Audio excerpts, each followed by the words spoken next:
Bonjour, nous poursuivons aujourd'hui notre découverte de vie d'amour. Comme nous l'avons vu dans l'entretien précédent, Marie-Paul n'a cessé d'aimer durant toute sa vie. Et sans que rien ne paraisse à l'extérieur, elle évoluait dans une proximité toujours plus grande avec le ciel. Elle vivait en contact avec Dieu et en sa présence. C'est ce que l'on appelle la vie mystique. Dans cette vie mystique, Marie-Paul avait la faveur exceptionnelle de recevoir des communications lui venant de Dieu le Père, mais aussi de Marie la Divine, de Jésus-Christ et de l'archange Saint-Michel. Quelle grâce pour elle! Et quelle grâce aussi pour nous de pouvoir lire aujourd'hui, dans Vie d'amour, les mots mêmes prononcés par Dieu, Marie, Jésus et l'ange. Comme nous l'avons vu dans la 3e capsule de cette série, c'est à l'âge de 12 ans que Marie-Paul entend pour la première fois une voix intérieure. Celle-ci lui dit « Un jour, tu seras très grande, mon enfant, aie confiance, sois bonne. » Les communications lui venant du ciel vont continuer tout au long de sa vie. En lisant Vie d'amour, on s'aperçoit que Marie-Paul vivait vraiment en lien avec le ciel, qui lui apprenait tant de choses. Cela pouvait se présenter sous la forme de paroles ou d'images, ou même comme un film se déroulant sur l'œil de son âme. Ces informations étaient reliées à sa mission de co-rédemptrice.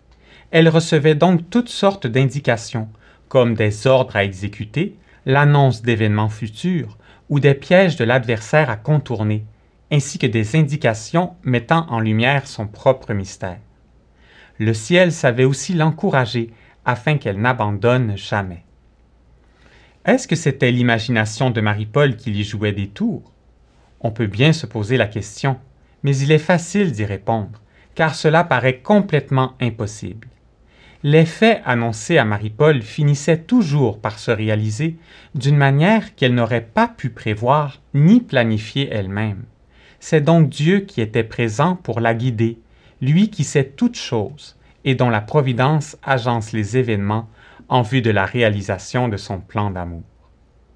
Un bel exemple de parole entendue par Marie-Paul, puis réalisée providentiellement, se trouve dans tout ce qui entoure l'armée de Marie et sa fondation. Dès 1954, Marie-Paul entend Dieu lui dire « Bientôt, tu dirigeras un grand mouvement, un merveilleux mouvement. » Ensuite, durant des années, Marie-Paul reçoit d'autres indications à propos de ce merveilleux mouvement, dont le nom de celui-ci, l'armée de Marie. Elle rencontre aussi des personnes qui seront reliées à cette œuvre voulue de Dieu. Leur petit groupe s'appelle alors l'équipe mariale. Les années passent, puis, le 28 août 1971, l'équipe mariale se réunit au sanctuaire Notre-Dame d'Etchemin pour une journée de prière.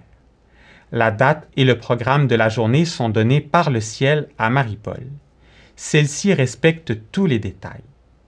Au soir de cette journée, à 11h45, Marie-Paul reçoit l'indication suivante. C'était aujourd'hui la fondation de l'armée de Marie. Quoi? C'était aujourd'hui la fondation de l'armée de Marie, répond Marie-Paul au Seigneur. Quelle surprise pour elle! Mais ce n'est pas tout, car aussitôt elle entend. Prépare une petite revue qui reliera les membres. Cette revue portera le titre « L'armée de Marie ». Vous voyez, c'est le ciel qui a jeté les bases de l'armée de Marie. Celle-ci va rapidement regrouper des milliers de personnes dans différents pays et permettre le développement de plusieurs autres œuvres, toujours sous la direction de Marie-Paul, qui est elle-même guidée par le ciel. En fait, c'était une lourde responsabilité pour Marie-Paul de recevoir ces indications du ciel. Elle devait les transmettre fidèlement, sans les interpréter ni les commenter. Elle devait sans cesse oublier ses idées personnelles pour ne faire que la volonté de Dieu. Et elle était déchirée intérieurement lorsqu'elle devait intervenir au nom du ciel et être mise en évidence. Cela dit, il faut bien comprendre qu'on ne doit jamais rechercher de telles faveurs. Marie-Paul ne recherchait rien. Elle acceptait simplement sa vie comme Dieu la lui présentait, avec ses joies, ses peines et ses grâces. Marie-Paul est un modèle en tout, dans la vie mystique également. Comme elle, nous ne devons jamais rechercher de faveurs spirituelles, car, autrement, nous courrions deux grands risques. Nous laisser tromper par notre propre imagination ou, pire encore, nous faire tromper par le démon. Cependant, nous pouvons avoir une confiance totale dans les indications que Marie-Paul recevait. Comme elle l'explique dans Vie d'amour, elle avait subi des purifications tellement intenses et elle recevait ces communications d'une manière tellement directe que le démon ne pouvait plus passer. Nous avons parlé aujourd'hui des indications que Marie-Paul recevait de la part du ciel. Mais il y aurait encore beaucoup à dire sur le surnaturel dans sa vie, car Dieu, toujours en vue de sa mission, lui permettait parfois de voir des choses à distance, d'entendre des conversations pouvant se dérouler à des milliers de kilomètres, de percevoir la pensée ou encore de connaître l'état d'âme d'une personne simplement à partir de son regard ou d'une photographie, sans oublier toutes les guérisons qui se sont produites par son intermédiaire. Mais, encore ici, gardons-nous d'une course au merveilleux. Ce qui compte, ce sont nos efforts pour faire grandir notre amour. Avoir de tels charismes ne rend pas plus saint, c'est un don de Dieu. Et le charisme authentique est toujours accompagné de la croix. Devant la vie d'amour de Marie-Paul, admirons donc ce que Dieu peut accomplir avec une âme qui lui donne tout, vraiment tout, sans rien attendre en retour. C'est le désir que Marie-Paul exprime au début du 2e volume de Vie d'amour.